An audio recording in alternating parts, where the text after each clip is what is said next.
আজকে যিনারা পিতামাতা আছেন বা গার্জিয়ান আছেন তাদেরকে আমি একটি বার্তা দিতে চলেছি। আপনার ছোট্ট পিচ্চি বাবুটাকে আপনি সুখ শান্তি দেওয়ার নামে বা ভালো রাখার নামে কিন্তু তাদের জীবনটাকে অন্ধকারের মধ্যে ডুবাতে যাচ্ছেন এবং সেই সাথে আপনি নিজের পায়েও কুড়োল মারতে চলেছেন।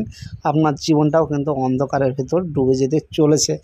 এখনই এই কথাগুলো যদি না মানেন পরে কিন্তু পুষতে পাবেন না। তার কারণ আপনি বর্তমানে যেটা করবেন সেটাই কিন্তু তার ফলস্বরূপ ভবিষ্যতে পাবেন। একটি কথা মনে রাখবেন, আপনি আজকে যেটা করবেন 10 বছর পর হলেও আপনি তার ফলটা কিন্তু পাবেন। তো বন্ধুরা, কীভাবে আপনাদের সন্তানদের আপনারা ক্ষতি করছেন এই কথাটা নিয়ে আজকে বলি। দেখুন, আগেকার দিনের বাচ্চাদের কি করা হতো, তাদের নিজেদের কাজ নিজেদেরকে করতে দেওয়া হতো বা শেখানো হতো। আর এখনকার বাচ্চারা যদি কোনো কাজ করতে যায় তাহলে ডাইরেক্টলি বলা হয়, বাবা বলবে যে বাবু তুমি এটা করো না, মা বলবে বাবু তুমি এটা করো না, তোমার একটাই কাজ, তুমি শুধু পড়বে আর খেলবে, এছাড়া তোমার কোনো কাজ নেই।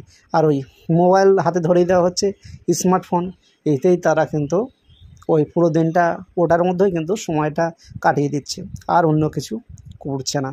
দেখুন কত বড় ক্ষতি করছেন এভাবে। এবার আমি বলি, ওই বাবুটা, যে বাবুটাকে আপনি নিজের কাজ নিজের হাতে করতে দেননি, ওই বাবুটা যখন বড় হবে না, যদি আপনি 1 গ্লাস জল চান 1 গ্লাস জল পাবেন না, বলবে জলটা নিয়ে খাও।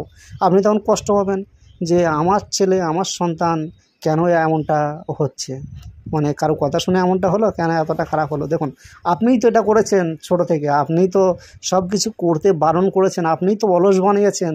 সেজন্য তো আপনিই আপনার সন্তানকে নিয়ে এখন কি বলবো হতভম্ব হয়ে গেছেন। আপনারা বলেন না যে আপনাদের সন্তান 10টা 12টা পর্যন্ত ঘুমাবে না কেন, তাদেরকে তো অলস তো আপনারাই বানিয়েছেন। আপনারা যে সেক্টরে কাজ করেন বা যেখানে কাজ করেন, যদি সুযোগ থাকে তাহলে আপনাদের সন্তানকে কি নিয়ে যান সেখানে। একটা কৃষি পরিবার থেকে যখন কি বলবো কেউ কাজে যায়, গার্জেনরা যখন কাজে যায় তখন পিচ্চিদের অনেক সময় কিন্তু সেই মাঠে নিয়ে যাওয়া হয়, মানে সেই কষ্টটা কিন্তু অনুভব করানো হয়। আমার বাবা যখন আমাকে ছোটোবেলায় মাঠে নিয়ে যেত, আমি দেখতাম যে বাবা কষ্ট করে কাজ করছে, আমিও করতে যেতাম, কিন্তু পারতাম না, কষ্ট পেতাম। তো আমি বুঝতাম যে আমাদের সুখের জন্য এত কিছু করছে বাবা, তো আমাকেও করতে হবে। সেই বাবার কাজ দেখে দেখে দেখে দেখে একটা সময় আমি কিন্তু মাঠের কাজগুলো শিখে গিয়েছিলাম। অর্থাৎ এই বসে থাকা কী জানিস না, এটা আমাকে বাবা শিখতে দেয়নি। অর্থাৎ আজকে আপনার সন্তান বসে আছে, এটা কিন্তু আপনার জন্যই কিন্তু হয়েছে, আপনি তো শেখাননি।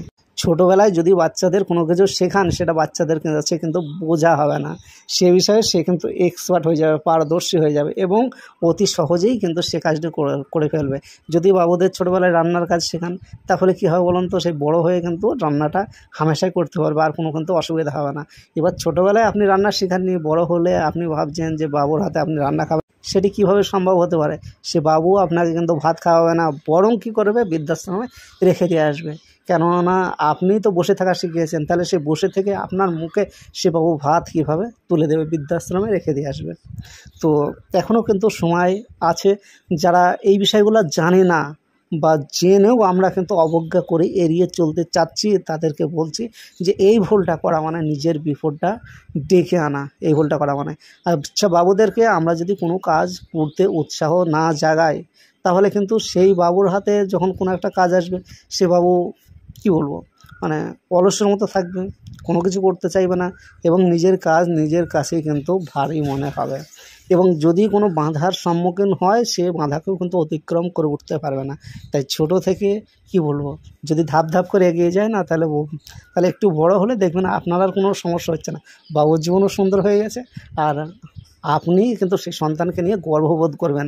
তাই চায়নারা যেমন ছোট থেকে কাজ শেখায় না, যে কাজ শেখানো মানে এটা নয় যে বাবুদের কষ্ট দেওয়া, কাজ শেখানো মানে হচ্ছে এটা তাদের জীবনকে সহজ করে দেওয়া। তার কারণ প্রত্যেকটা মুহূর্তে প্রত্যেকটা সময় আমাদের কিন্তু স্ট্রাগল করেই বাঁচতে হবে, প্রত্যেকটা মুহূর্তেই আমাদের কিন্তু বাধাকে পাড়ি দিতে হবে। তাই ছোট থেকেই কী করুন, বাধাকে পাড়ি দেওয়ার বা বাধাকে ওভারকাম করার যে প্রসেস, এই প্রসেসটা বাবুদের মাথার ভেতর পুশ করে দেন, তাহলে কিন্তু আপনার জীবন সুন্দর হবে, বাবুর জীবন সুন্দর হবে। তো যদি বুঝতে পারেন তাহলে ধন্যবাদ। আজকের মতো এ পর্যন্ত ছিল।